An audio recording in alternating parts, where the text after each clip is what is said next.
Well, good morning. It's my pleasure to introduce to you the founding director of the James A. Baker Institute for Public Policy, Ambassador Edward Derision. He comes to this position having served with the government, had a long and distinguished career with the government, and served as ambassador to Syria and ambassador to Israel and Undersecretary of State for the Middle East. So let me turn it over to Ambassador Derision.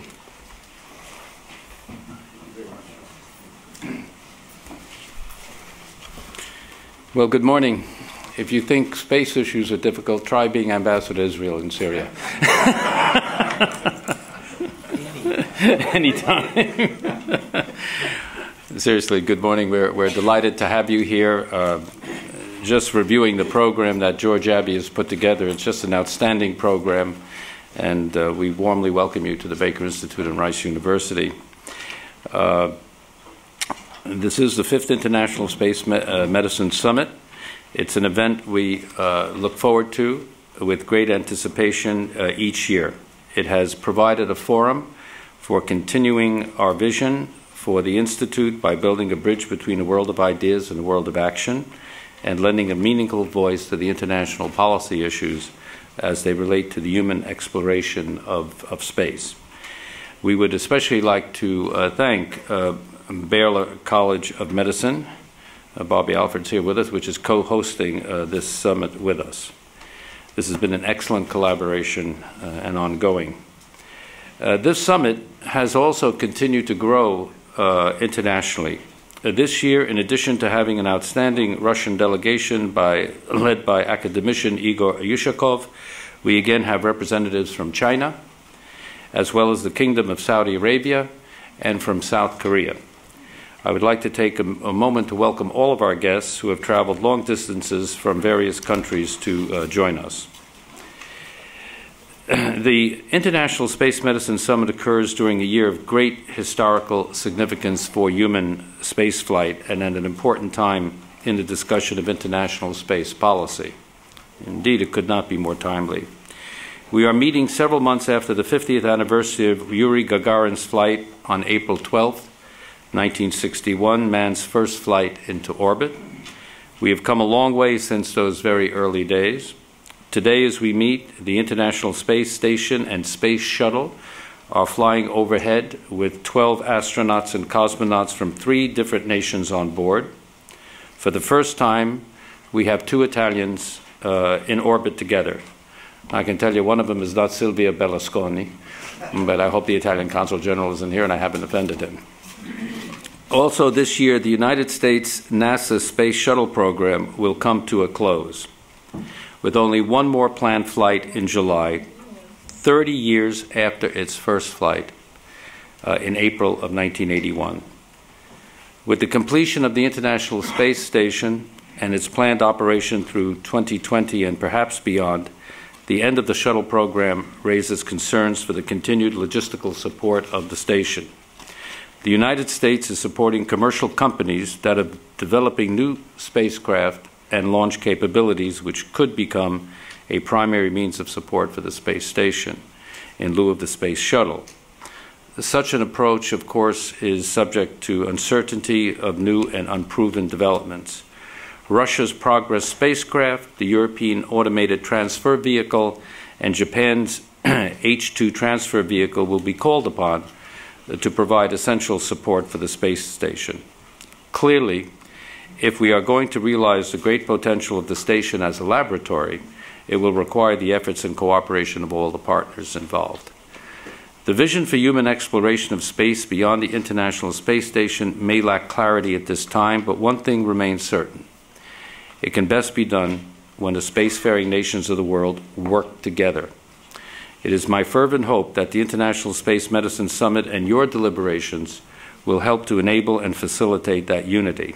Together, we can continue to find ways to collaborate and maximize research and build a foundation for further exploration of our universe. I wish you the best success in your deliberations, and thank you very much for being with us.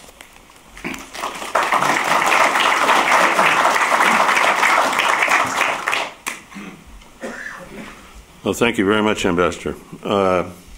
I would also like to welcome you to this summit, the 5th summit.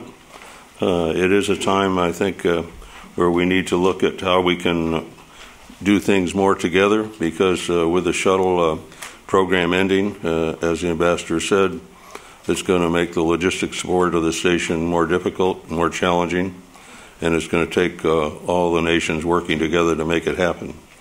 Because with the space station finally assembled, now is the time that we should be getting a return on the investment that the countries have made. So hopefully out of this summit, we will be able to define ways that we can better our cooperation and improve our ability to get science done on the space station. Let me turn it over to my colleague, Dr. Alford. Again, we're very pleased to have you here, and we look forward to a very interesting summit over the next 3 days.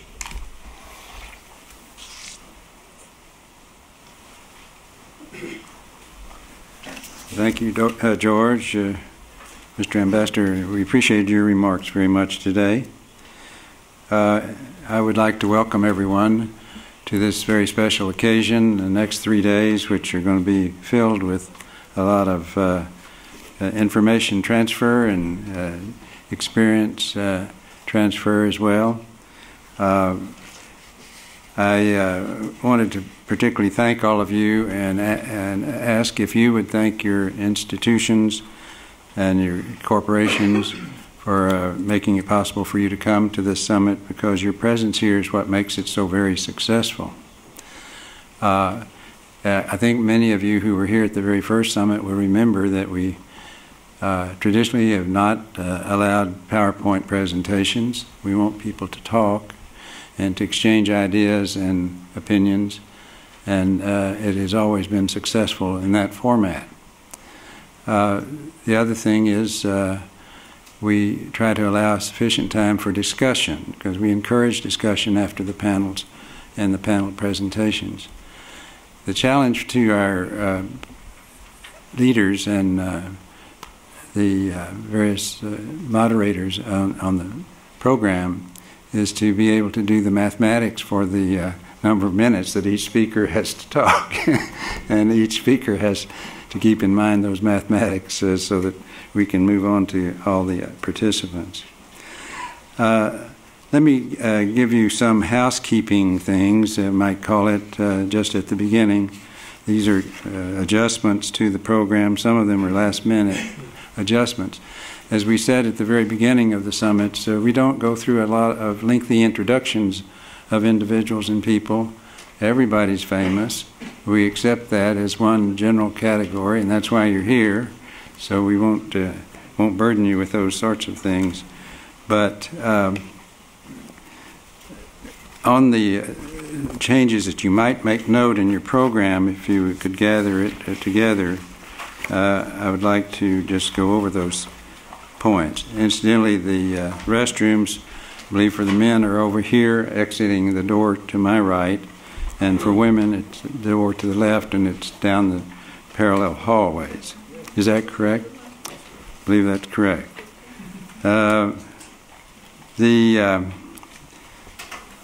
This is a very robust program, and I want to comment that there are some individuals who will not be here this morning in the morning program. When people know that you're available and in town, they always make a lot of demands to see if you'll come and visit with them, and such is the case with Charlie Bolden, NASA's administrator. He's going to be meeting with some school children this morning, which is one of his favorite things to do, but he will be joining us around noon and in the afternoon and for the remainder of the program.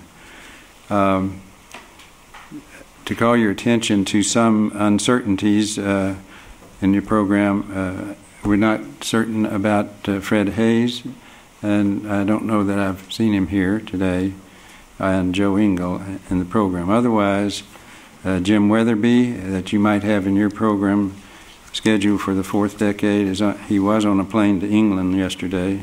It became an urgent trip he had to make, and otherwise he would have been here in the program.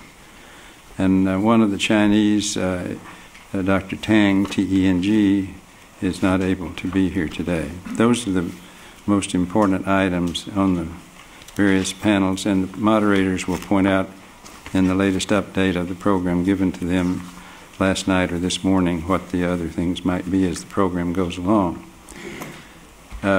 With that, I'd like to turn the program now over to the distinguished Dr. Yusukov, the General Director of the IBMP, and we'll begin the formal program. Thank you all again for being here, and most welcome to you.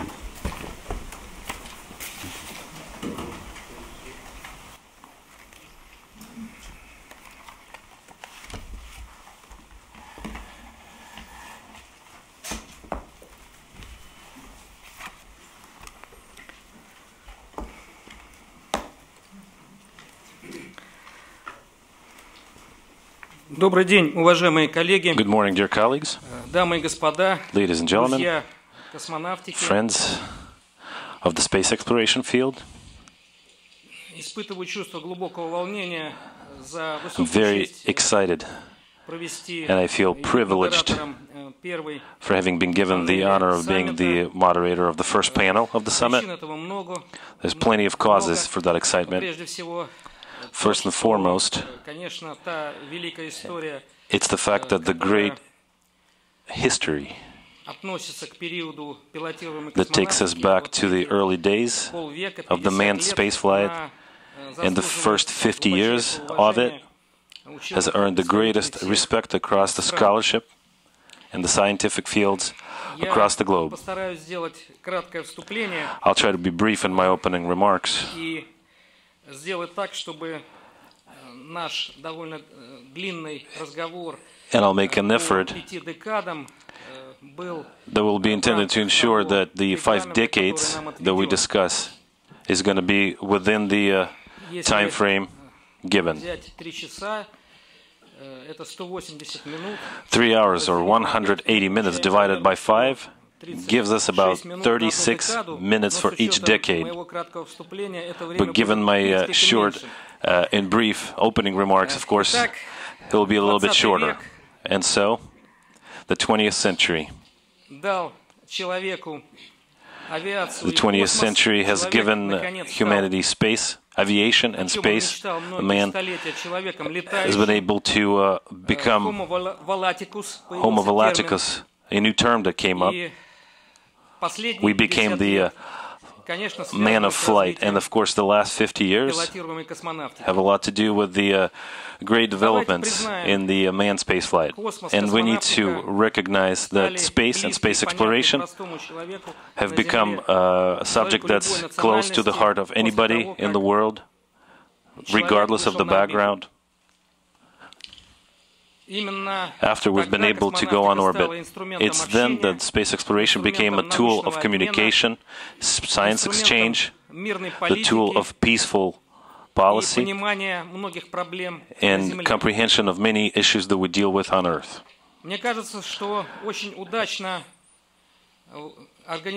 And I am confident that it was really fortunate that the organizers of this summit have set up the agenda the way they have, breaking it up into decades, the milestones.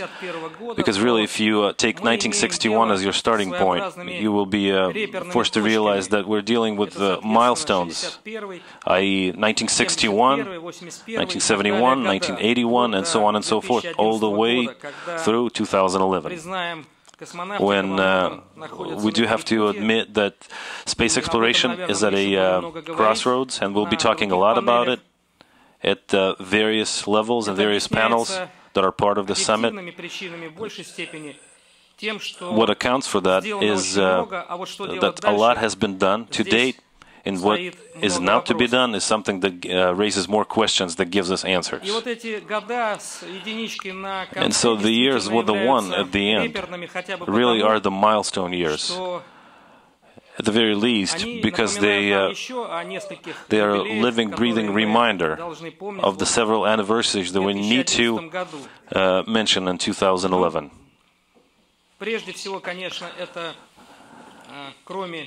And besides the Yuri Gagarin's flight, it's also 1971 that needs to be mentioned. The first space station, Salute Station, the Almaz. 1981 is a remarkable year. April 12th, 1981 is the first flight of a shuttle vehicle, and there's some kind of a regularity that leads us to all these great milestones in the years that end with a 1. And it's a bittersweet feeling, but this year we're seeing the termination of the Shuttle program. Another great page in the history of space exploration is being turned. And thinking back to the first decade of the 21st century, the period that,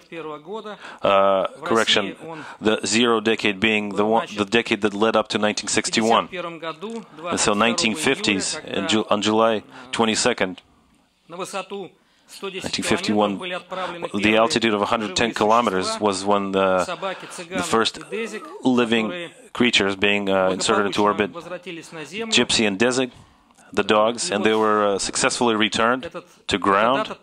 And so this date also falls onto a year with a 1 at the end. In other words, it's been 60 years since that remarkable achievement. Similar efforts, obviously, were being conducted in the United States. We know about them. And what I would like to say, incidentally, is that the decade pre-1961, even though we're not going to be covering it here at the summit, but we need to incorporate it into our knowledge as a strategic decade to the space medicine that laid the foundation, that made it possible for us to launch ourselves into space a decade later. And this decade-by-decade breakdown that we're entertaining here today is designed to give us the following, to give us the soft but confident recommendations to our respective leaderships for space countries, space nations, and everybody who is interested in exploring space on the national or commercial levels, to the international science body, to the medical field across the board as to what lays ahead. We know of the great mishaps or imprecisions made by the great thinkers and the great doers, the one that designed and predicted what space exploration was going to be like. Let's think back to what Sergei Korolev once said. This is something that he said in 1965. It being that a decade from now, people will be flying into space when they get sent there on their business trip, by their enterprises. Unfortunately, that was not entirely the case. And Werner von Braun also said in 1965, he said that a ticket to the moon, just a couple of years from now, let's say 10 years from now, he said, will cost you $5,000 US. This forecast didn't exactly hit the mark either.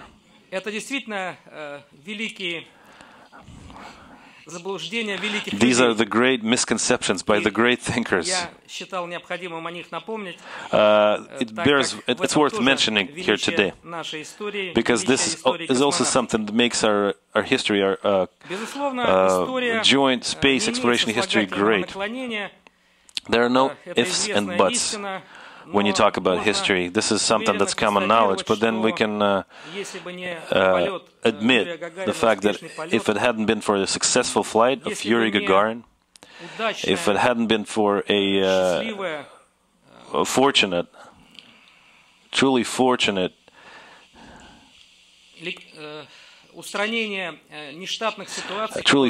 elimination of any abnormal situations that may have and that did arise during the 108 minutes of that flight. There was about 10 of them.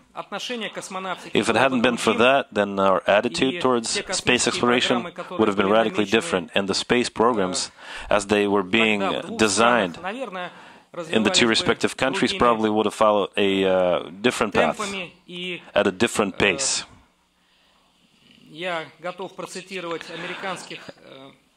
And I'm driven to quote the American scientists, the leaders of the science field, as it were, back in the day, who did say that a successful lunar program also would not have been possible without this first flight.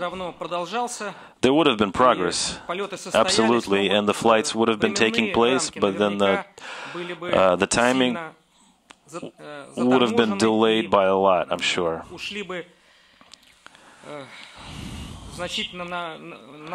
It would have moved us out by a number of years.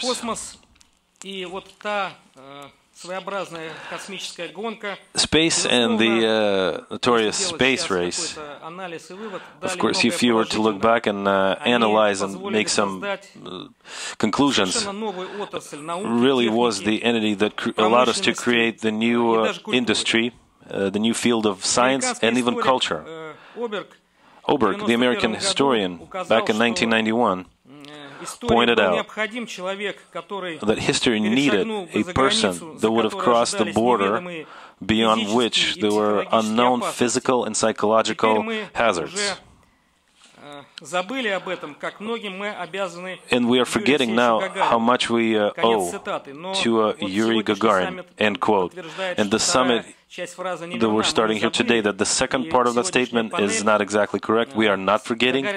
We're not forgetting that in the Gagarin's panel that's going to take place here today, and also the Humans in Space Gagarin panel are proof that this is not so.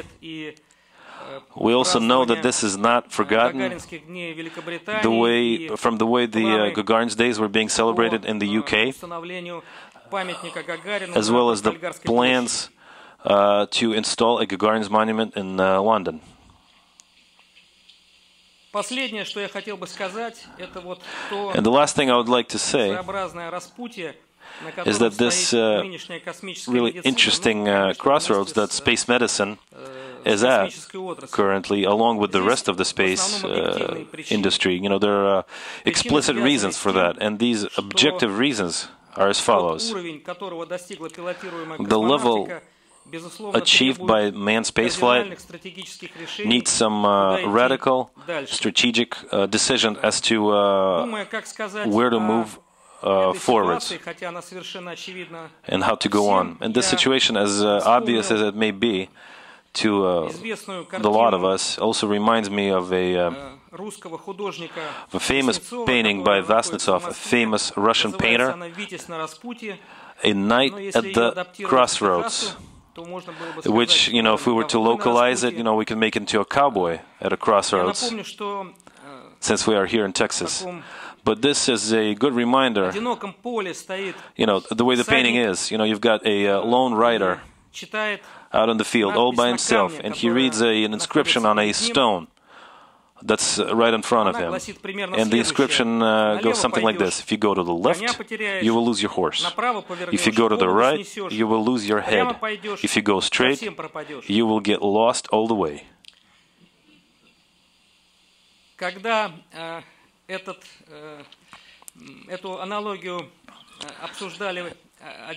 So when this quote was once mentioned in the Russian space discussion, it was embellished, and what we ended up with is something almost like a joke, really.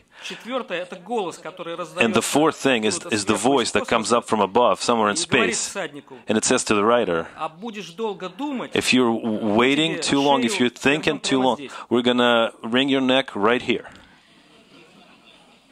And I'm thinking we're in a similar type of situation. We need to decide where to go. We need to decide where manned spaceflight needs to go, what path to follow, where space medicine needs to follow as it follows suit. Because without space medicine, manned spaceflight is impossible. Because as soon as we had humans in space, we had medical problems come up, standards came up as a great issue to explore, and many, many other items and issues that we're going to be discussing today and for the rest of the summit.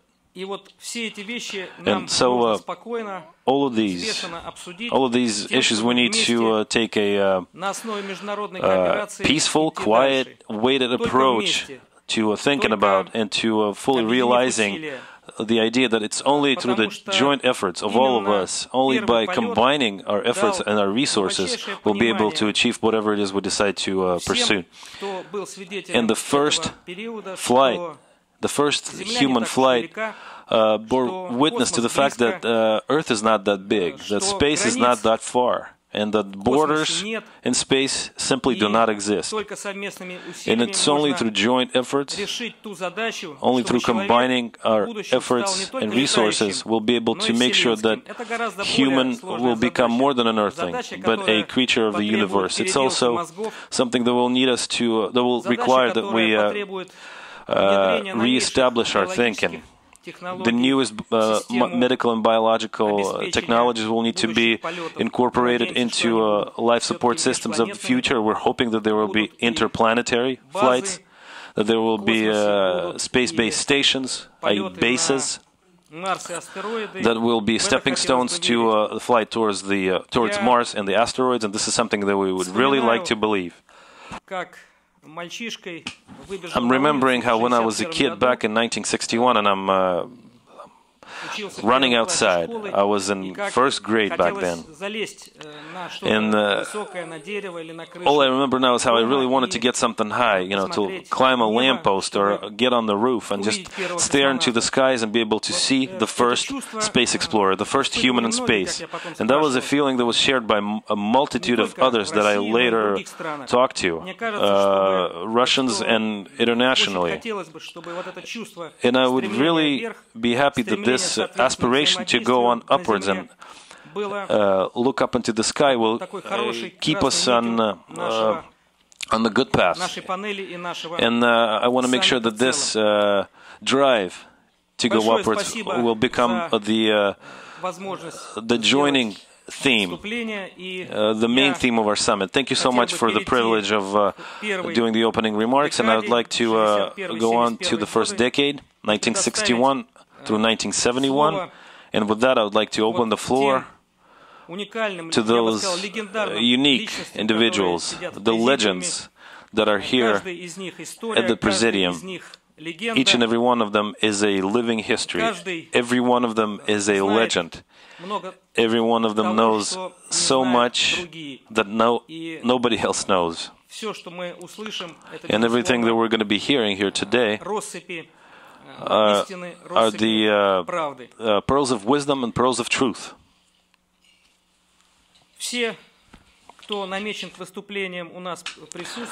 Everybody who is scheduled to speak as part of the first decade discussion is here.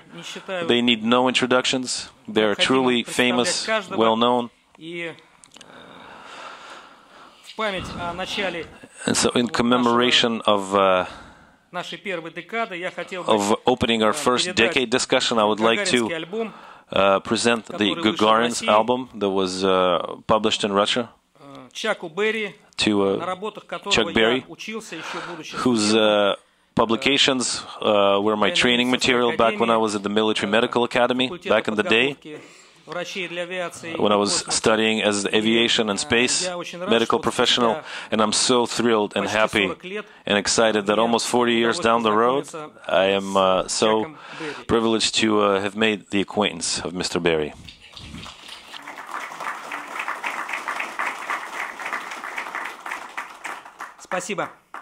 Thank you.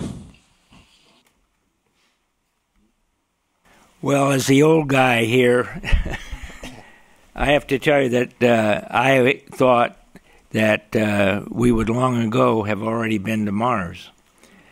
And obviously, I was ahead of our other people in our country, as many of us were. It's difficult to imagine today, I'm afraid, the state of aerospace medicine in the first decade. There was no really, quote, space medicine yet because we hadn't been there. The scientific community doubted the human's capability to even survive in this new environment. And President Eisenhower and even President Kennedy's President Scientific Advisory Group doubted whether there would even be human flight into space. Amazingly, before we launched Al Shepard, the Russians already had a couple of shots in the air with Laika and Gagarin.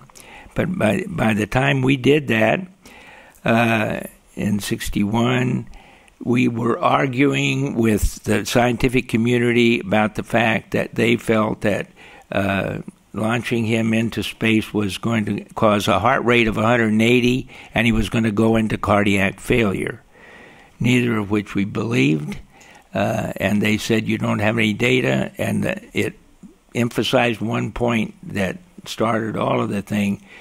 The difficulty was that these were people who looked at sick people, and we were dealing with, quotes, normal people. They weren't ill, and we had to find out what those normals were for individuals. So our belief in the real capacity of a human to adapt was important, and in Mercury then, from May of '61 to May of '63, we flew 6 flights. All our astronauts survived, and we only had, the longest one was 34 hours, and the only adverse effect that we had was post-flight hypotension when the astronauts assumed the upright pressure. So we went into the Gemini program then from March of '65 to November of '66, 2 Astros at a time, and our goal was to see could we have them survive the adverse effects without any adverse effects upon performance for the duration of a lunar mission, which we had already been committed to by President Kennedy after Al Shepard's one 15-minute flight up and down. We needed to have data to prove to the scientific community then, okay, what was happening with orthostatic hypotension? Was there calcium loss that was significant? And we were having some indications about exercise tolerance being reduced. We decided on a 4, an 8, and a 14-day flight to give us that data. No lunar mission would ever be longer than 14 days. Still, that's not many people to make the decision, can we go to the moon safely? If you think about it, it was only 4 people, the 8 and the 14-day things that we did. Secondly, in the Gemini program, it was very important for us to prove that our astronauts could perform in doing a rendezvous with another spacecraft, and that they could dock with another spacecraft, and that then they had the capability to go outside the spacecraft and do work. And we had difficulty with getting all of that proved clear up until the very last Gemini flight, Gemini 12, when we became confident then about what would the work capability of the crew outside. Then we had a terrible thing happen. In Apollo 1, in January 27th, 1967, we had a fatal fire on the pad and lost a crew. And we had a down period where we redesigned the whole spacecraft, and on Apollo 7 then flew in October of 1968, and we did land on the moon with Apollo 11 in July of '69. Then we had Apollo 13 to 17 finishing in December of '72. We had orbited the moon with Apollo 8. We had landed on the moon with 12 different astronauts actually were able to walk on the moon. The things that we were able to certainly derive from that were great as far as where you could go next, and we felt comfortable with that. And in 1971, I was very privileged to be the first co-chairman, the U.S. co-chairman of a new joint committee on space biology and medicine with the USSR, and my co-chairman was Nikolai Gorovsky at that time, and he was assisted by Dr. Oleg Gazinko. And this was the first organized sharing of spaceflight data between our nations. It was at a difficult time. You have to remember we're in the Cold War.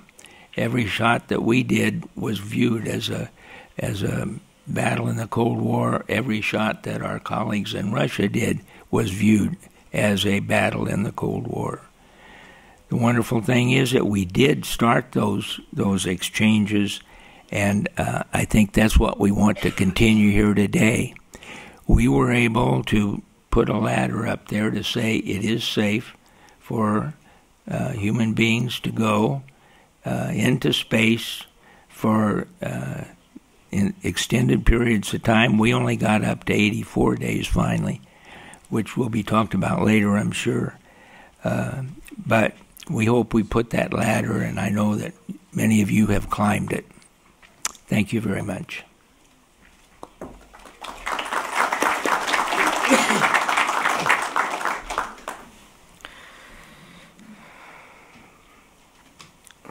Bill Carpenter, astronaut.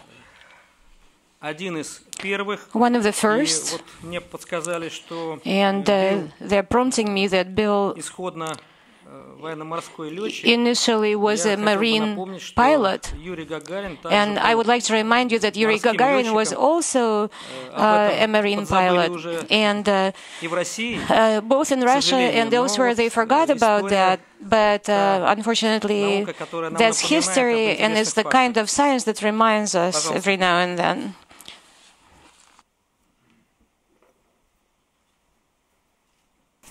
Well, I think that description came closer to me, but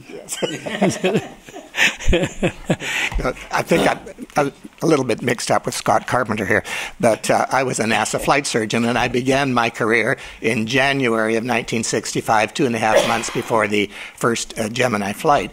And my introduction to the life of a NASA flight surgeon was to train as a recovery physician. And this involved being trained to jump into the water with the Navy frogmen in case any astronaut should require any medical assistance or any medical treatment.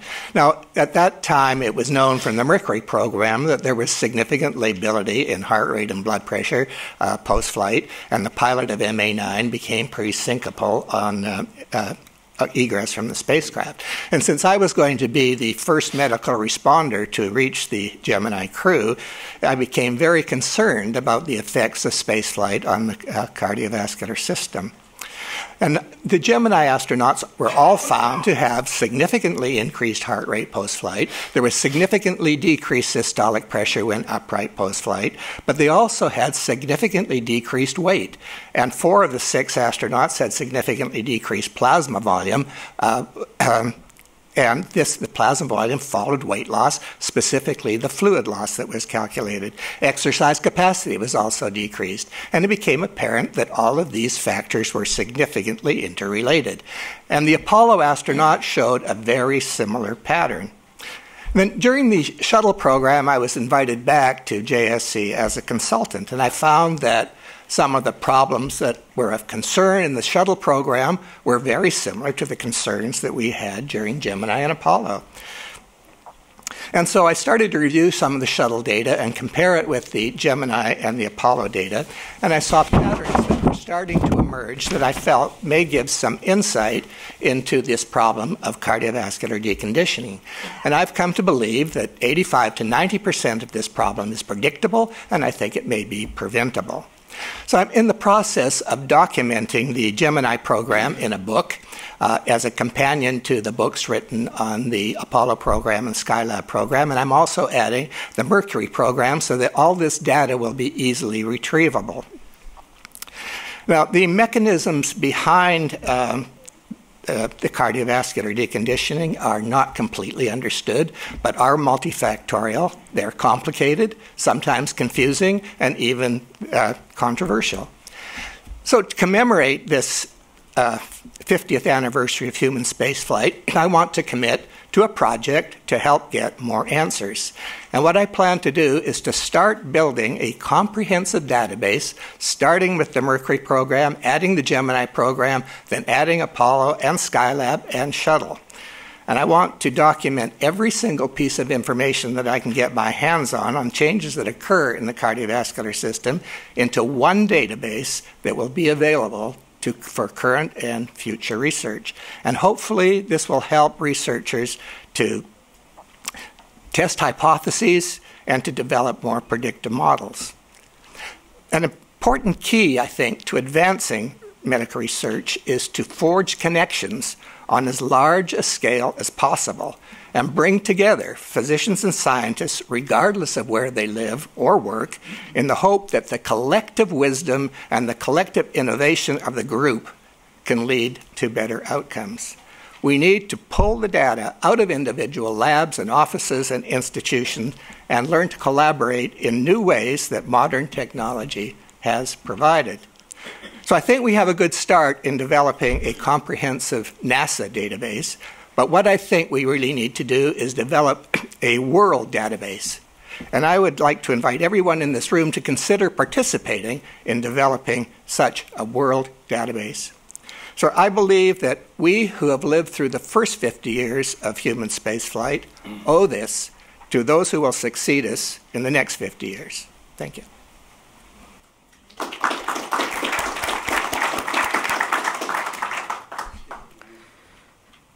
Большое спасибо за Thank you very much for clarification. Как говорят в России, намотал на ус. As they say in Russian, I'll keep that in mind, and I apologize. Уолту Каннингему. Walt Cunningham is next.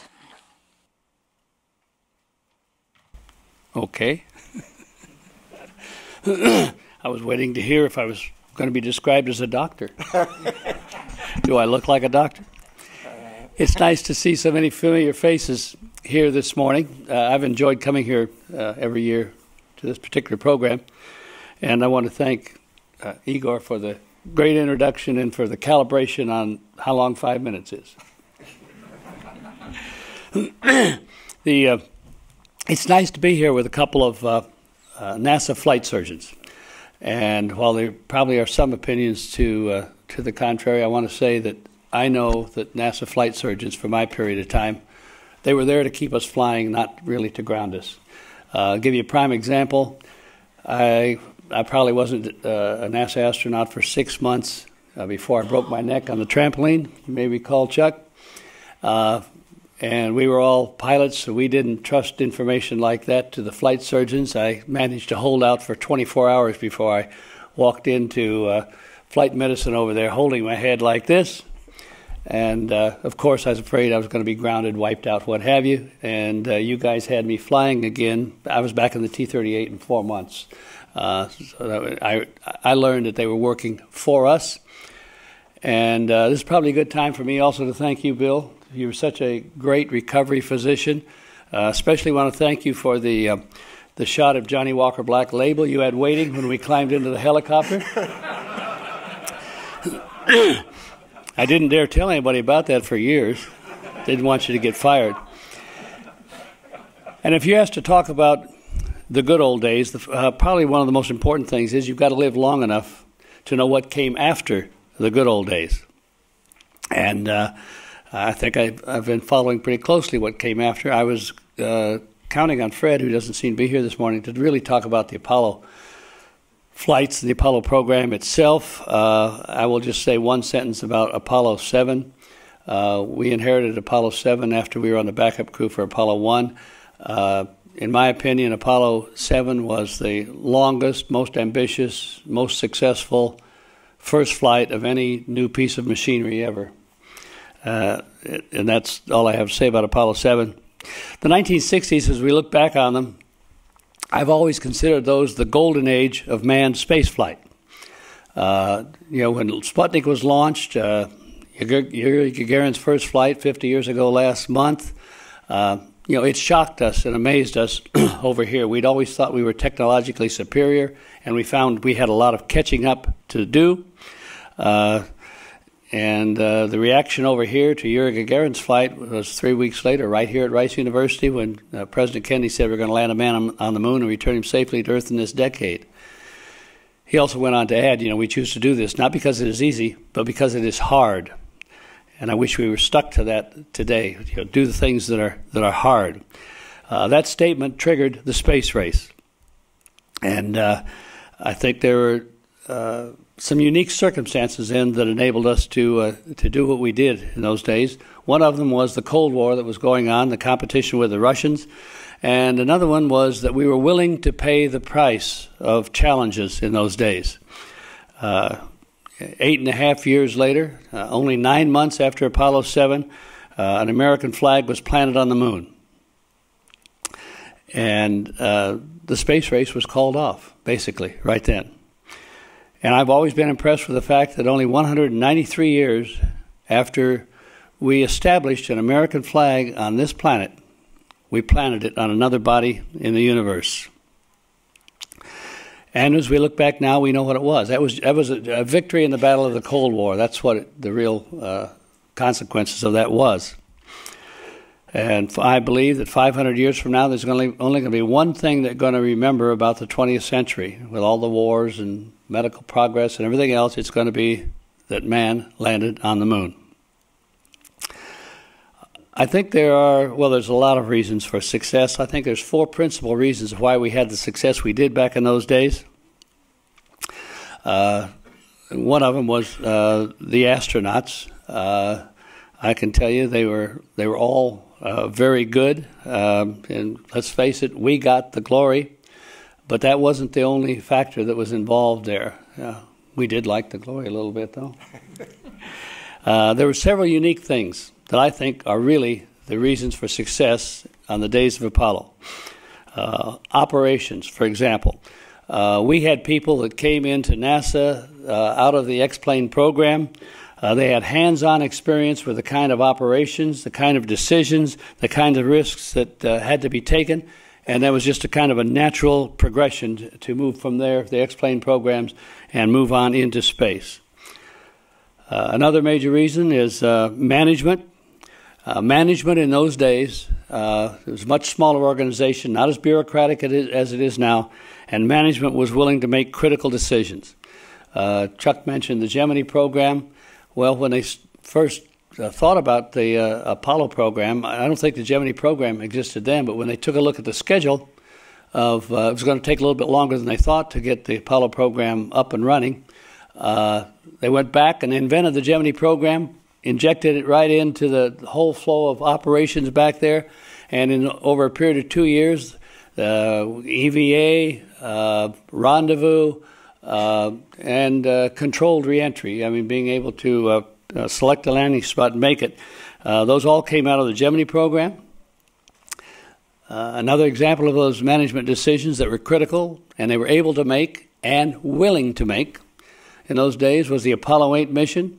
We were involved very heavily in the flow of the Apollo program and what was planned for years in advance. There was no Apollo 8 mission. Apollo 8 was invented, well, depending on who you follow, is 4 to 6 weeks before the flight of Apollo 7.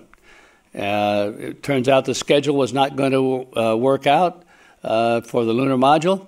So what are we going to do to fill the time? We knew the Russians were racing to get to the moon. We were trying to go around the moon. And some very perceptive, critical, capable managers invented the Apollo 8 mission. It was dependent, really, it was approved subject to Apollo 7 accomplishing its objectives. But those are examples of the kind of management decisions you made in those days. Safety was put first in those days, as it is today, but it was not safety at any cost. We have turned into a risk-averse society. That is reflected in NASA. NASA has also become very risk-averse, and I can just tell you, we never felt, I don't know any astronaut in my time that felt like we were taking any kind of really exceptional risk. Everything was done that could be done about it, and we traded it off with other objectives when necessary. And a fourth critical factor then, of course, was the money. At its peak, NASA had just slightly less than 4% of the federal budget. Now it's not even quite 0.4%, and we're probably never going to get the price up there again. And that's too bad, because space is never going to be inexpensive. No matter what they want to tell you about commercialization or anything else, it's never going to be inexpensive to get there. And it's always going to be risky.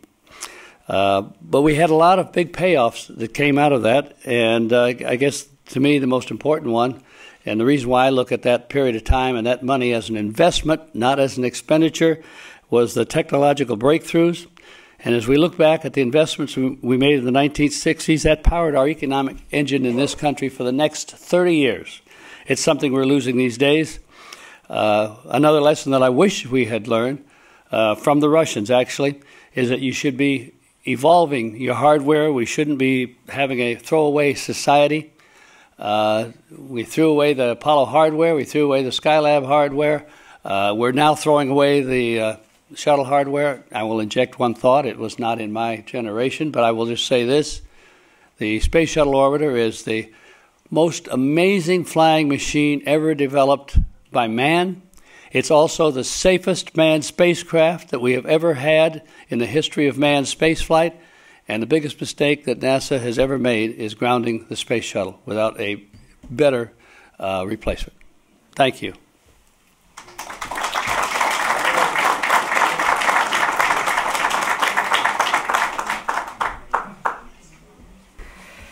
Thank you very much. Слово хотелось бы предоставить. I would like to give the podium to Inessa Kozlovskaya. Everybody is familiar with her. She's our youngest space physiologist in Russia. To tell you the truth, first of all, that I came into space research later than in the first decade, but it doesn't matter.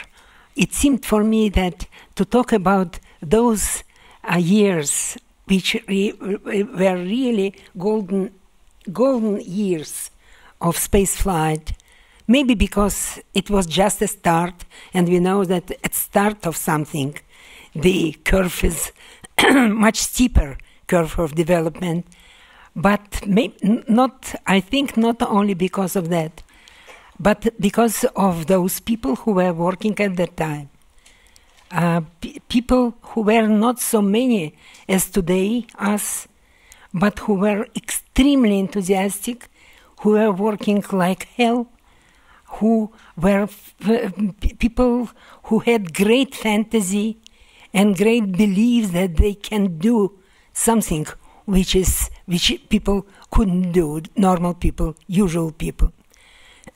And they made during this 10th year, from the first flight from 61 to 70, so much that when I came in 70s into space research and started to develop my understanding of what's going on and what's going on around and where we are, it seemed to me that actually everything is already known. For 10 years, let me give you an example of accomplishments which were done during these just 10 years. The first of all, the question was if people can live and work in space and how long. That was done by series of flight of Soyuz mission, which from one flight to another was carrying different tasks. At first it was just flight, and then flight more, very careful increase in duration, but quite often starts one after the other from one circle around to 17 days. But it took almost, 5 years, they were going step by step, increasing time in hours. And there were not so many people from both sides. From cosmonaut sides, there was this ward, this division, nicely selected people, very well trained, and extremely enthusiastic, who knew that the risks are very, very big, but nevertheless, they were fighting to go in space. And so the duration increased, then the task, men and women, are they different in space? And if they are, how much they are different and what the difference is required. Then the first Evaa, if the person can work outside in the open space and what is required and how it should be done, and then from one-person flight to two-person flight to meeting in space and so on and so on. And it was like one after the other. Every day was bringing something. And I was, it happened, and I was happy to meet those people who did it on side of our side. I mean, researchers and physicians, and they talked. It was 70s, but they talked about 60s. Like about golden air, Dr. Gazenko, Dr. Genin, Dr. Dr. Yuganov, Dr. Pestov. At that time, at the beginning, another feature, at the beginning, the same as in States, in Russia, the control was first in army control, you know, and the institute on our side who was providing all this study was the Aviation Institute, which belonged to Army, Aviation Institute. And actually, the people didn't know anything about space medicine. They started, it seemed, from scratch, but it was not so. They started from those knowledges which were collected by aviation medicine.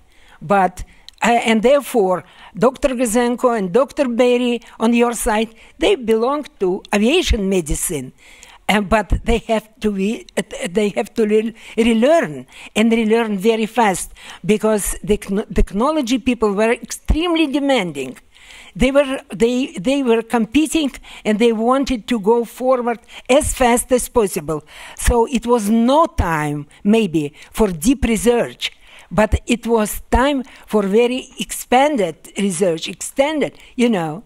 So every day there was, they need to give the answer, but nevertheless, so they were working for 24 hours a day, but they talked about those years, like about years which they would never forget. They said that we were living in our work, and every flight, every new discovery brought great reinforcement to their wish, to their movement, to their drive, and so on.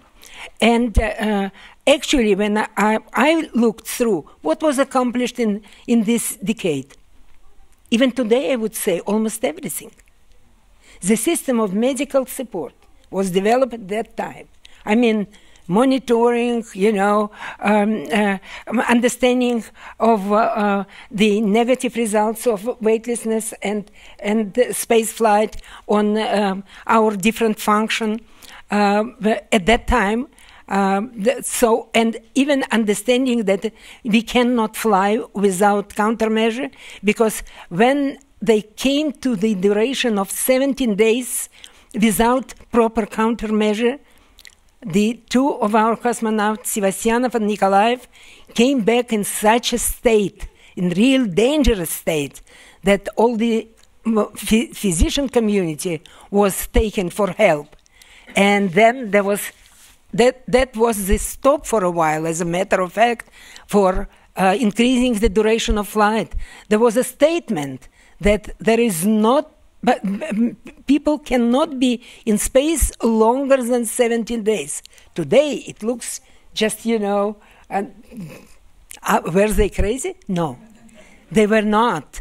But they realized that for flying long, it is necessary to have a countermeasure. And more than that, they already knew what should be countermeasured, what should be fight for against. And there was started work on both sides. I know in our country and in States, they started work on developing of countermeasures. And actually, Countermeasures were developed already at the end of this decade. And not only countermeasure. For countermeasure were established two great models, on-ground models, without which we couldn't move forward. This countermeasure is the result of hundreds of these analog experiments which were provided by very small group of our enthusiastic researchers. And this bed rest and immersion, bed rest by led by Dr. Kakurin and his excellent team, and immersion, which was led by Dr. Pestov again from Army Institute and his excellent team. Not dry immersion, which you know today, but just in immersion. And the results of this, people who will talk today about the second decade, they will talk already about space station, which duration was much longer, much longer already. It came to the completely different stage, but this stage only became possible because of countermeasure, which was already developed, and it was shown already that they are effective. We work on countermeasure up to now, but actually, with that countermeasure which were developed, Dr. Polyakov made already 14 months flight.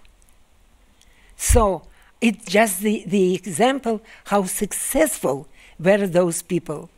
To develop countermeasure, it was necessary to understand what to countermeasure and what at least some nature of this effect of space flight. And so at the end I decided that I'm very lucky that I was given chance to talk about those golden years and about those unbelievable, talented, enthusiastic people who did all of this. Thank you.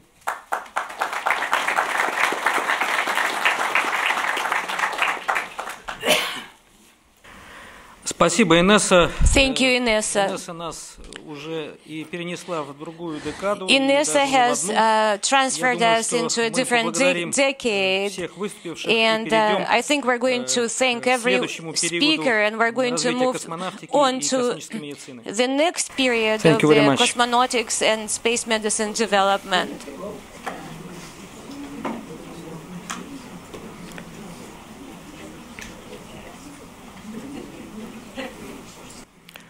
Продолжаем работу.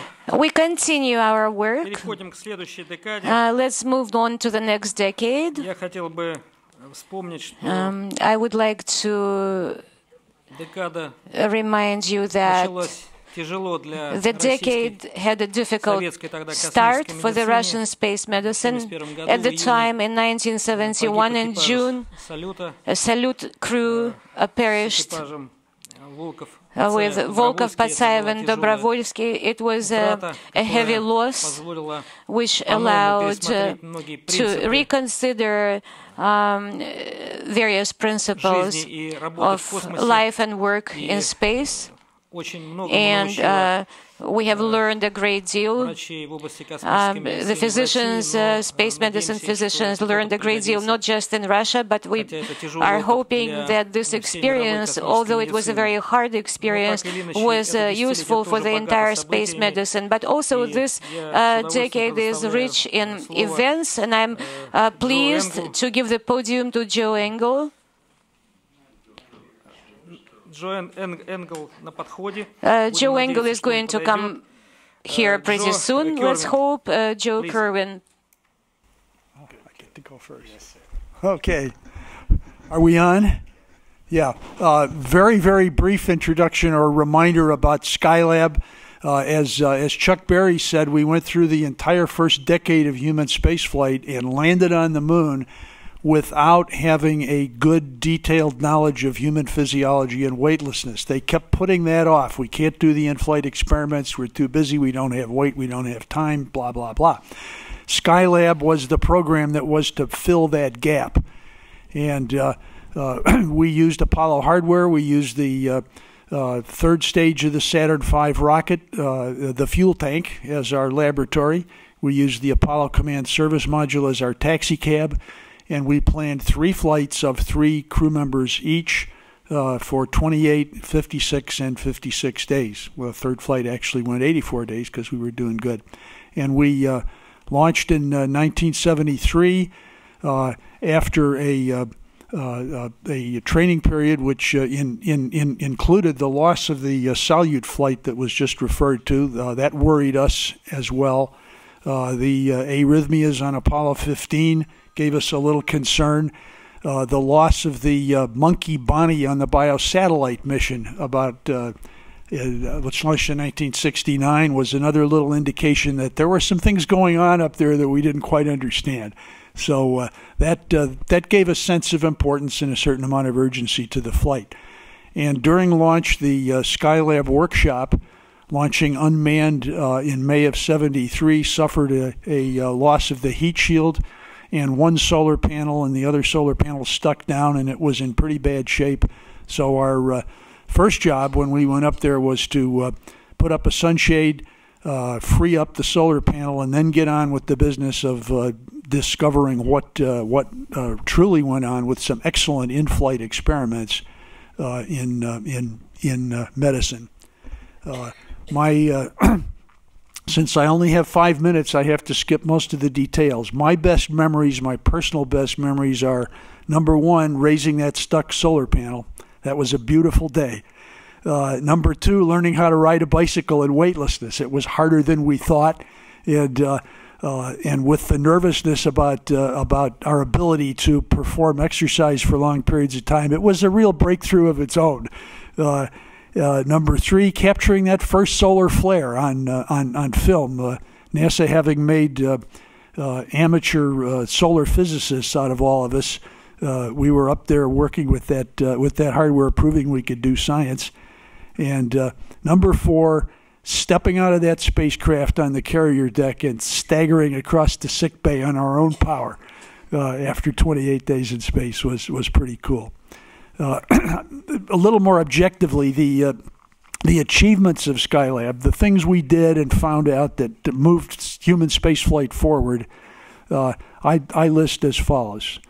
And this is for the whole program, not just our flight. Number 1, we went 3 months. We found that there is no real sound barrier, none that we found so far anyway, to human endurance in 0G. To paraphrase Southwest Airlines, you are now free to move about the solar system. Number 2, exercise is the wonder drug that makes number 1 true. It is the prime countermeasure, not the only one, but the prime countermeasure that must be accomplished in weightlessness to go long duration. Number 3, EVA is safe and effective for fixing spacecraft. There, of course, had been EVAs done before, notably lengthy and complicated ones on the surface of the moon, but in orbit, we were the first folks to attempt a repair, in particular an unscheduled repair, and I think it opened a lot of eyes to the potential of spacewalks for assembly and maintenance, and has led to the triumphs of Space Station and Hubble telescope and programs of that kind. Number 4, yes, humans can do science while floating around. It should have been obvious, but it wasn't. There was a lot of argument that the human spaceflight program was never going to be worth much because human beings could not perform properly in those circumstances, and I think we put that to rest. Number 5, here's how to design a permanent space station. Pressure, volume, temperature range, life support, food, water, waste management, mobility and restraint, repair, and so forth. We wrote the basic specs in our 3 flights for those things, and permitted the space station programs on both sides of the ocean to go forward. And I think that really was Skylab's purpose. Back in the day, a guy named Virgil Thompson wrote a nice musical piece honoring the American pioneers, the covered wagon folks, called "The Plow That Broke the Plains." And I've always thought that in Skylab we broke the planes of the solar system with the plow of human ingenuity, we homesteaded space. Over to you.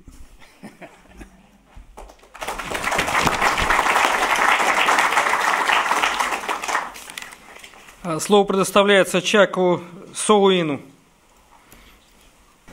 Thank you.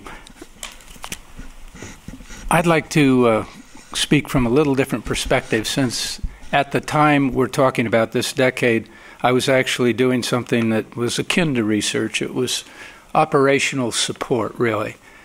And I was involved in all the exercise and pulmonary studies done in support of Apollo, Skylab, ASTP. So those are the things I'd like to talk about. First of all, we got cheated a little bit in our decade because there were no flights after ASTP and until the launch, at least in the U.S. program, I should qualify that. No flights after August of '75 when ASTP completed and until the launch of the first shuttle, April 12th, '81. So, but we had an amazingly successful period considering it was only half a decade. The programs that I was very involved with were Apollo 14 through 17 and all the Skylab missions and ASTP, as I mentioned. Apollo 14 was very unique. Dr. Carpentier was the flight surgeon, and the commander was Al Shepard, so that was his return to flight. And one of the other interesting aspects of this mission is it was the last time that NASA employed the Airstream trailer for post-flight quarantine.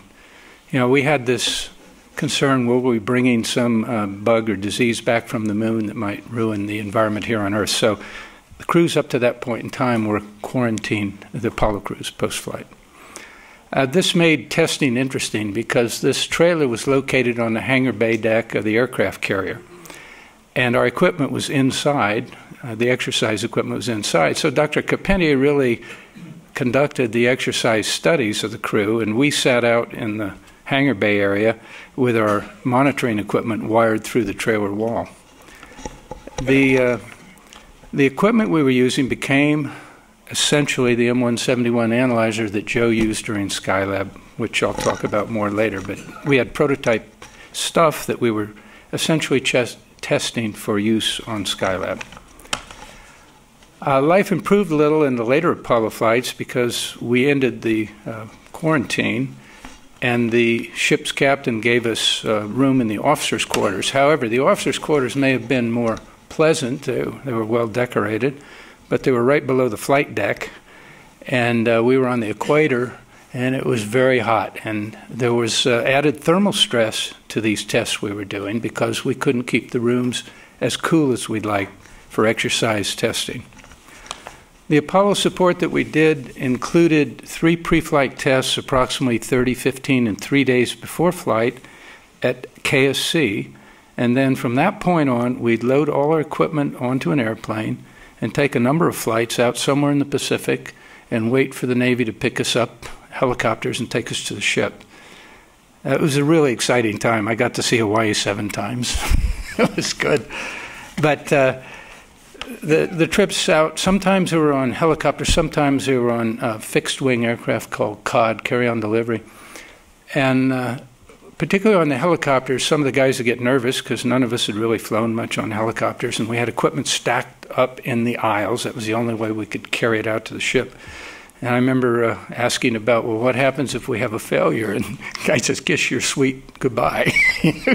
There was nobody out there to take care of us. The protocol we used for Apollo was heart rate controlled cycle ergometry. We controlled the heart rate at 120, 140, 160 beats per minute for 5-minute steps. And that was a conservative protocol, not the one we would prefer, but we used that because we didn't know what kind of cardiovascular condition the crews would be in post-flight. So we wanted to have data that we could compare to the pre-flight, and the best way we could do that was to use a heart rate control protocol. Typical data we got were blood pressure, oxygen consumption, CO2 production, minute ventilation, occasionally indirect cardiac output by a single breath rebreathing technique. We, of course, saw some profound changes in the crews, and as Joe mentioned, he was able to walk off of the landing, or out of the command module and walk into the medical test area. Not everybody could, but we didn't always know, was it something due to the flight or was it seasickness because of the time it had taken to recover the crews. Remember, they all splashed down in the ocean. Skylab we picked up quicker because they took the command module directly out of the ocean, but Bill and Carpentier and all the earlier flights, they would get out there with the frogmen. The crews would exit the command module into a life raft. They'd float around a while. They'd already been floating in the command module. And so it was likely that our data were conflicted by seasickness. The other thing I call test efficiency, and this is one of my pet peeves, and I think I heard Walt Cunningham talk about it in a different way.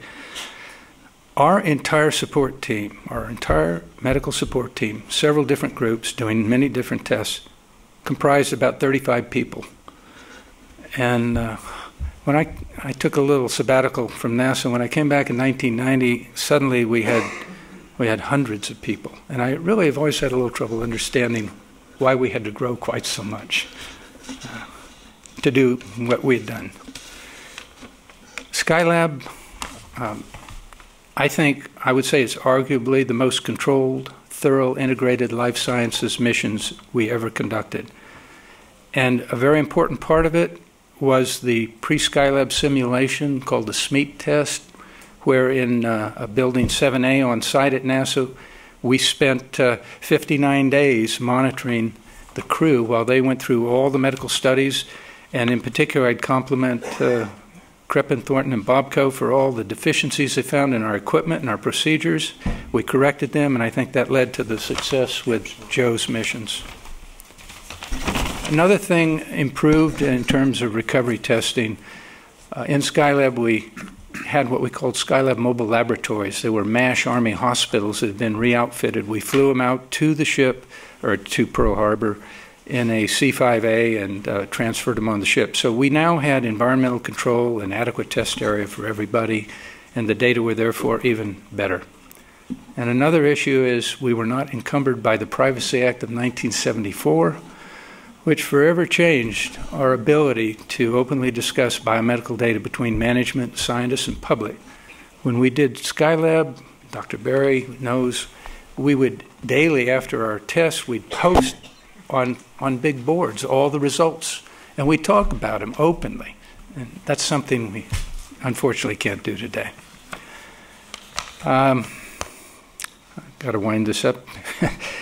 Joe's experiment was one of the key experiments. Well, he did several, but M171 was one of the key experiments, the exercise study, and they did it about every fourth day once they got the lab temperature down, and that continued with all the crews. So we had good data coming every fourth or fifth day of those missions, and it allowed us to really get a good temporal idea of the changes with long-duration flight.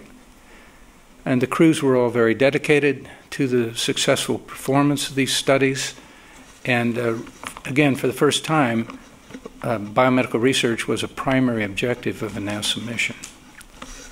So I think that's covering Skylab well enough. I'd like to make a few comments about ASTP, because one of the things, it was the first real joint activity with our Soviet colleagues, and a huge amount of planning went into it. When I was getting ready to give this little review, I went back and looked at the AST book. It's 900 pages long because of all the meetings and issues that had to be resolved before that flight could take place. And we had an unfortunate accident. We wanted to talk about some near misses. During landing, the cabin pressure relief valve was opened at the wrong time, and the retro rockets were firing, and we sucked nitrogen tetroxide fumes into the cabin, and we very, very closely, well, we came very close to losing the crew with that.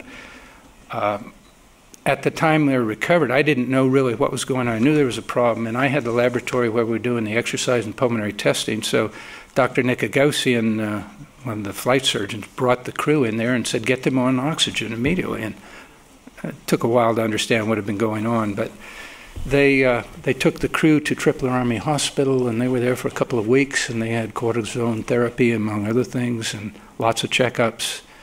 And fortunately, no fatal pulmonary edema resulted. So It ended up a success, but we were all concerned. Thank you.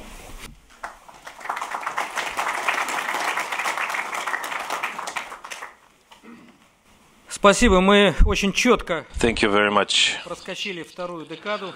Hopping right along, we've just surpassed the second decade. Thank you for wonderful presentations. Let's move on to the third decade, 1981 through 1991. Пожалуйста, участников I would like to ask that the panel панели прошу members step up to the presidium.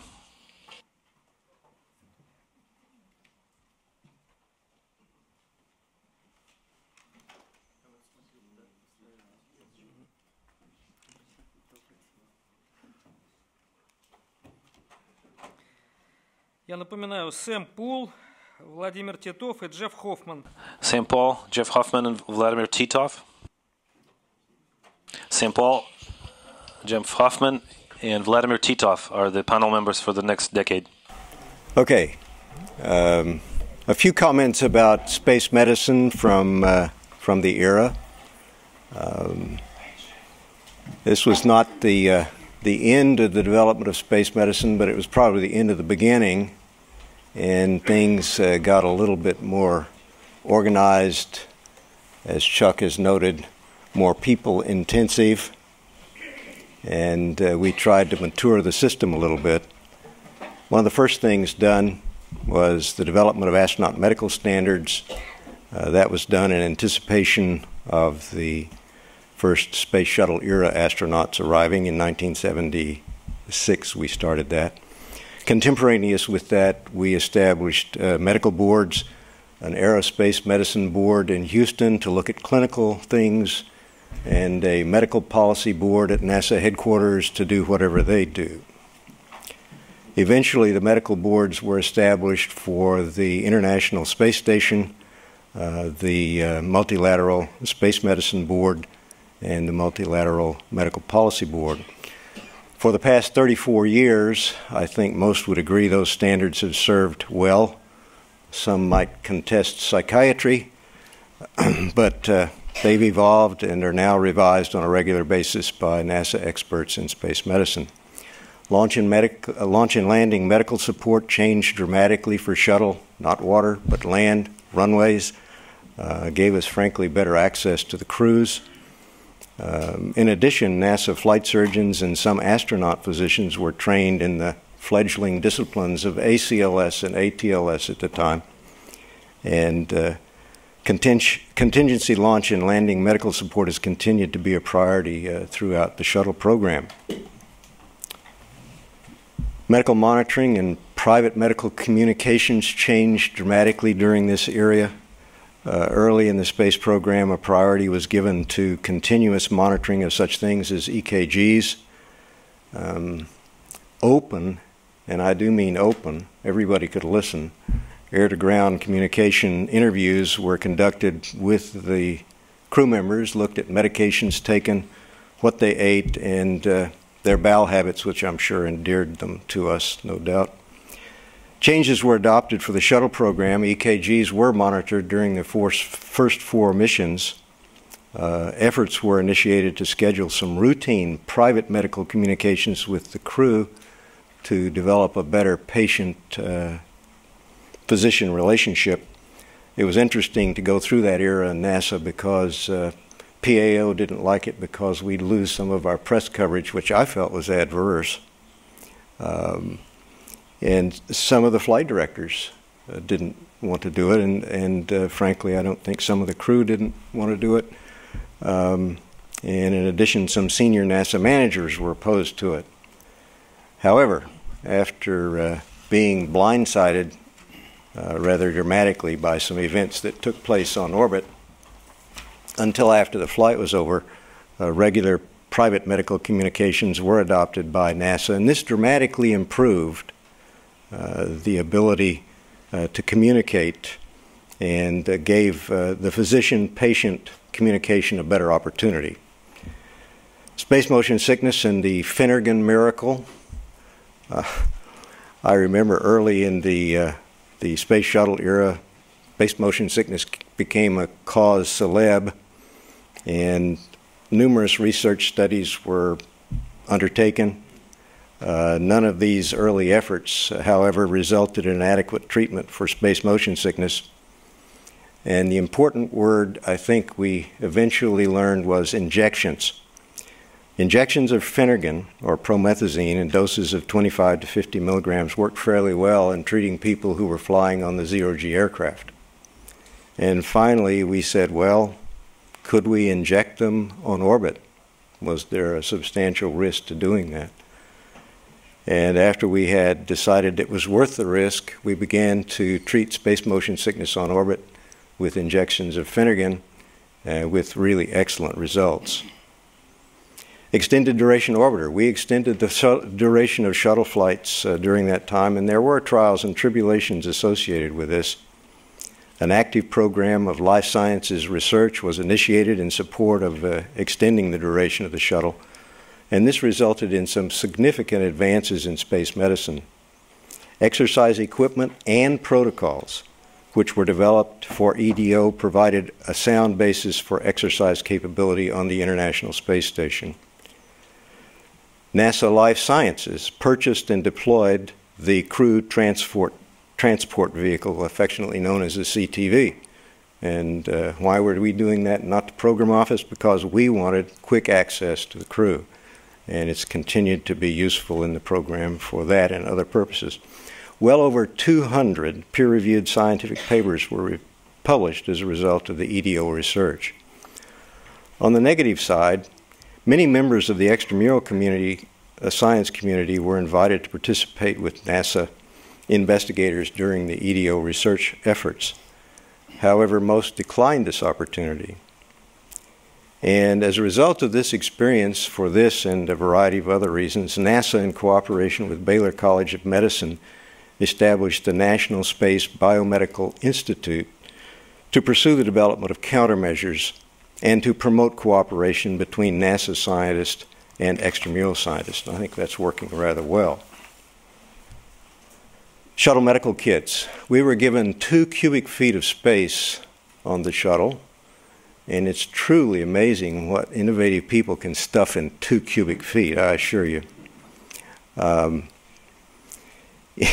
Occasionally we supplemented that with some extra things. For one instance, we flew a physician astronaut who was well trained in emergency medicine and a defibrillator. Most of you probably don't remember, but NASA developed the first portable defibrillator. It was called Telecare, and it was done in support of a telemedicine effort for the Papago Indian Reservation. Biotechnology and the invention of the rotating wall vessel, sort of tangential to space medicine, but not tangential to medicine proper. If anyone doubts the innovative potential of a Kelly Johnson type skunk works, just let them look at the history of the development of the NASA rotating culture system. A small group of scientists, physicians, and engineers were cohabited. Actually, they shared the same office, and they were given the job of figuring out how to fly cells and culturing them in space. It was rather successful. Even though NASA has discontinued support of biotechnology efforts in this area, it's gratifying to note that the rotating culture system has achieved significant, long-lasting, scientific, and commercial success that continues to this day. A true test of something like that, I think, is when it survives after it departs NASA support, and that's certainly the case here. Training physicians to practice space medicine. In the early days, Chuck and the group, they just did it, and that was the way it was. And as things matured, 2 books have been written by NASA experts in space medicine, forming the written basis for the study of space medicine. Nick Agoshian's Space Medicine and Physiology is out of print, unfortunately. And currently, Barrett's Principles of Clinical Medicine for Spaceflight is a useful guide for the study of space medicine. The Johnson Space Center Life Sciences, in cooperation with UTMB, developed a new space medicine residency training program during this area and combined the residencies in aerospace medicine and internal medicine, which allows the participants or those who complete the program to be eligible for both boards. Looking back, great moments in space medicine. In 1984, several of the early leaders, approximately 40, were interviewed. Such people as Douglas, Kelly, Grabeel, Flickinger were interviewed. Recordings of these interviews were transcribed and archived. Recently, these valuable bits of space medicine history have been rediscovered, and pending NASA approval will be made public. Finally, a couple of future considerations. First, as space travel evolves, at some point it's going to be considered essential to have physician astronauts rather than astronaut physicians. A physician astronaut is one who is required by the astronaut office to maintain clinical competence and skill. A physician astronaut's principal duty on board will be to provide medical care for the crew members and other duties as assigned. Second, a new space medicine training program is needed to address the special needs of space medicine practitioners, whether they're deployed as flight surgeons or physician astronauts. And looking at the migration, shall we say, of flight surgeons into the astronaut community, it's good to get them trained early anyway. Future physician astronauts may be pressed to be competent in a variety of medical fields, somewhat analogous to the general practitioners before World War II, for they may be expected to do it all for space medicine. Thank you.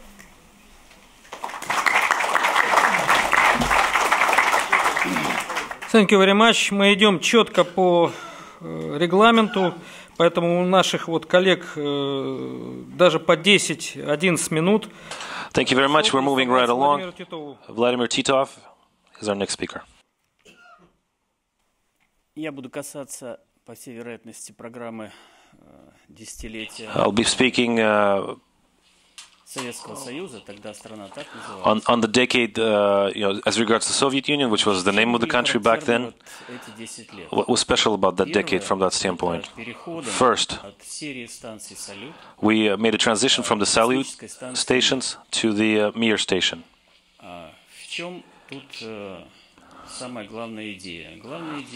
What was key? What was the key idea?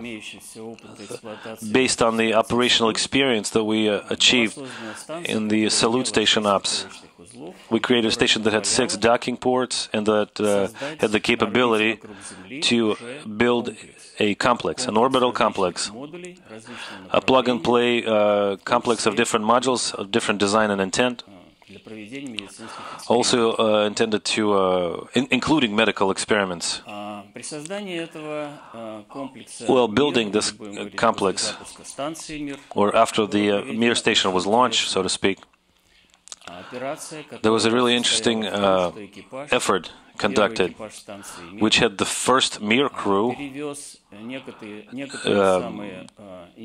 transfer some of the more interesting hardware items from the Salyut station, which was non-operational at that point, and they transferred that hardware to the Mir station, which proved the possibility on the one hand and the requirement on the other of this type of interaction between two orbital objects. And so on the Mir station, we had the crews, starting with crew number 2. For the 15 years to come, the Mir station was constantly manned, which proved to be a major milestone for space exploration, regardless of the fact that the 90s wasn't the easiest period for the Soviet Union. But that's the next decade, so when we had to keep the station and, people would launch from one nation and would land in another, and so on and so forth. And Ms. Inessa already said that it was a deliberate effort to extend the flight duration in a step-by-step manner. There was a reliable and robust approach to extending that duration. And on the Mir station during that decade, during the 80s, this duration was extended to 1 whole year. And as Sam Paul already mentioned, with a flight surgeon was needed in flight, and that need was realized in flight, both in the Soviet Union and for you. And so, for the third prime crew, we had a doctor arrive on the station. And for the following 4 months, this increment and further, he was a flight surgeon, on-orbital flight surgeon. He was enthusiastic when he got there. He said he'll be providing medical support to the prime crew. I'll be fighting the asthenia, and a month later, during the repair of one of the systems, it took him about 2 or maybe 3 hours. He went on communication with Mission Control Center and using all kinds of language. He referred to the designers that created the system. He said, "Valery, you must be experiencing exactly what you're supposed to be fighting." So during those years, in the 80s, the duration of flight was led to a year, fully reliable, and the crew felt quite adequately after the flight, significantly due to the means that were used on the station, both physical training, medication support, as well as significant psychological training that played a huge role.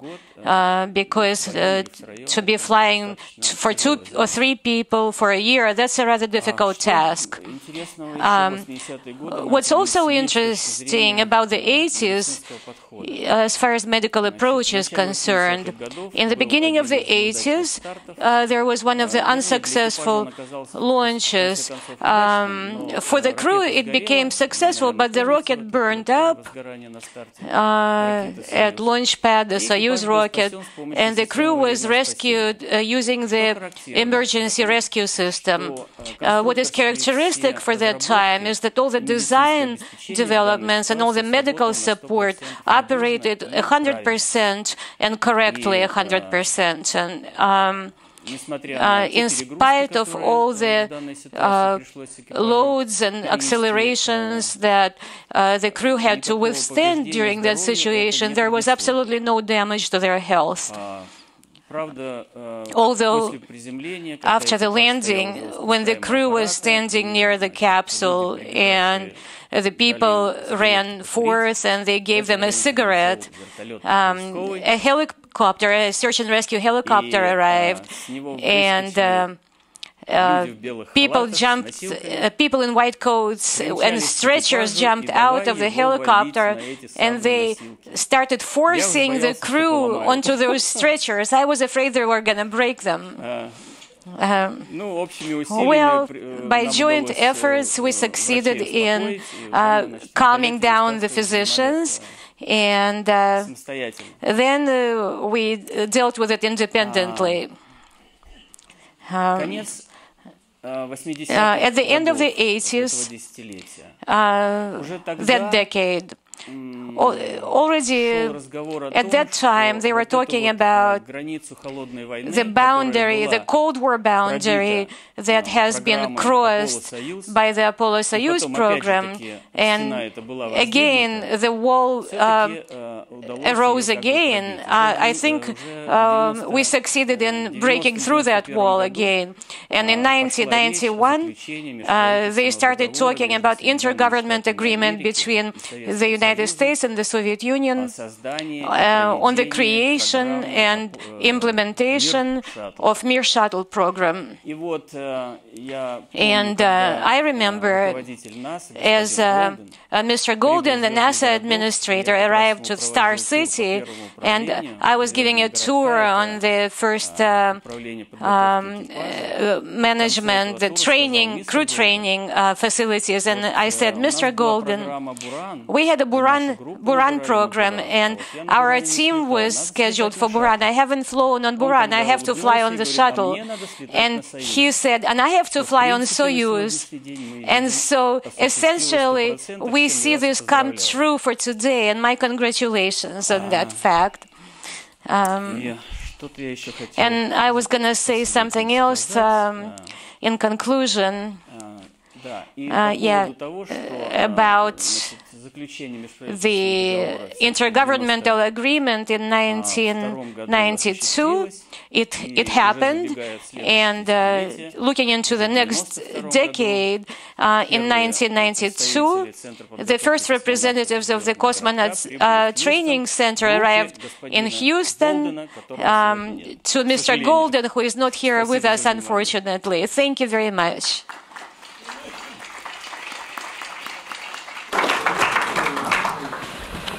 Thank you, Vladimir. Jeff Hoffman, you have 15 minutes, if you want to. So thank you. You'll notice on the program that my name is not listed on this panel. So actually, the first that I realized that I was going to be asked to give some remarks was when my name was called. So my remarks will be necessarily and thankfully, perhaps, in the name of the schedule, a bit briefer than they otherwise might have been. What I'd like to do is just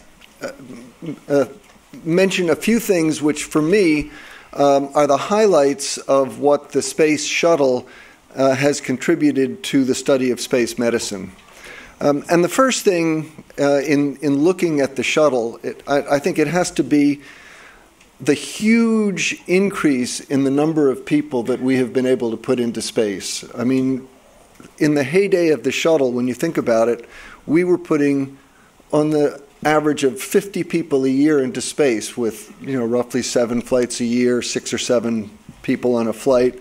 And this has been unprecedented, and I don't know what will happen in a future age of commercial space flight, but as far as government-supported space flight, we're likely not to see that again.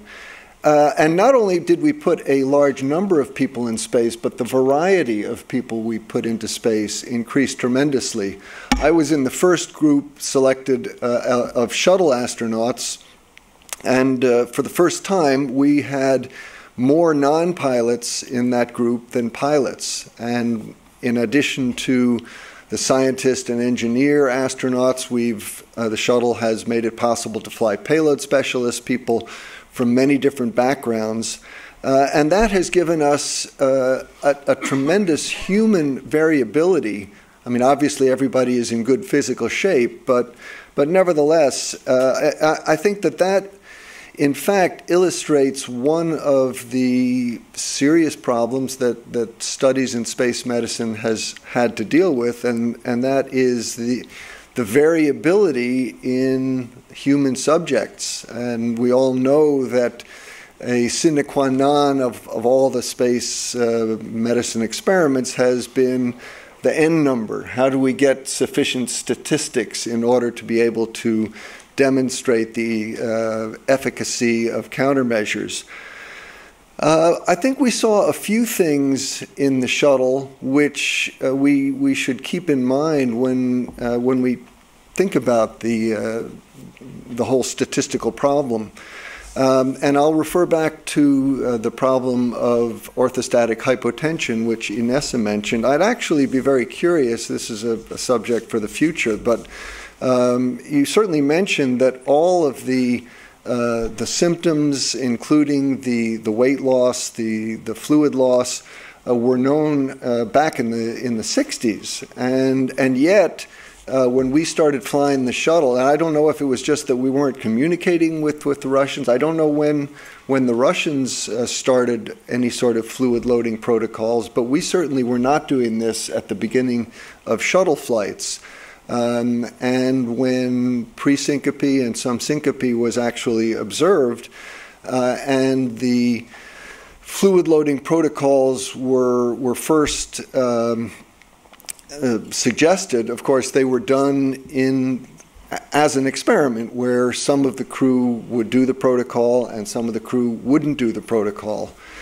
And my recollection is even after the first flight on which this was done, the people who had actually done the fluid loading were in such better condition, and their description of how good they felt was so convincing to the astronaut office that after that nobody would agree to be a control. Everybody said this clearly works, and we're all going to do it. And I think that there's a lesson to be learned there, that obviously for some subtle medical studies, it is important to get good statistics. We all understand that as scientists. But a really effective countermeasure, in my opinion, should be obvious enough that it shouldn't take you, years of building up statistical evidence in order to confirm that it works. The other thing about the human variability and its relation to space medicine is something that actually gives me a lot of sympathy for the researchers and space motion sickness, and the adaptation is a good example. Just from my personal experience, and I'm sure all of the other people who have flown here have similar experience, I have seen such enormous variability. I've seen people actually become sick within 5 minutes after getting onto orbit.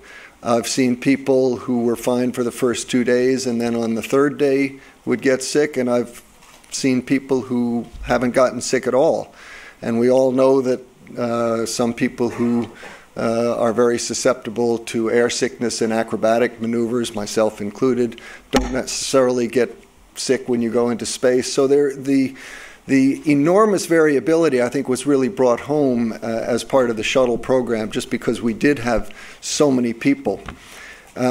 Exercise became standard on shuttle flights, and I think that is something which clearly everybody has recognized the importance of.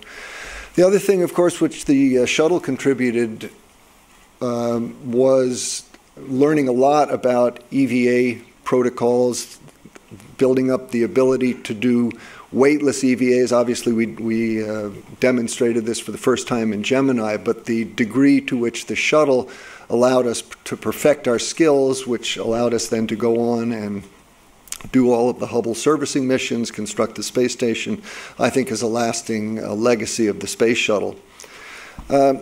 And finally, in terms of its contribution to space medicine, I think we have to recognize that the 80s and the 90s were the decades of Spacelab. And Spacelab is something that the shuttle made possible, where we could instrument each laboratory for specialized scientific research. It was a dream that scientists had, and we were able to realize using the space shuttle, and I think the results of the Spacelab were just extraordinary.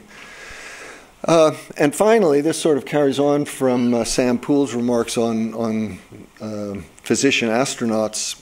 I'm not a physician, but I will just relate something which I've never been able to acknowledge in public, and that's that we did train 1 or 2 members of every crew as crew medical officers. Since I was a Boy Scout, I knew a lot of first aid. I was always interested in this, so I always volunteered. And I will share with you the fact that my mother always wanted me to become a doctor. Nice Jewish mother in New York. Some of you understand the reference there. I didn't. Both of my brothers did. And after my third after completing my third training as a crew medical officer, the flight surgeons actually presented me with a diploma, an official NASA diploma as crew medical officer, which I was able to present to my mother, and that made her very happy. So thanks to the flight surgeons for having taken such good care of us, and I hope that I've shared with you at least what for me are some of the space medical highlights of what the shuttle has given us. Thank you.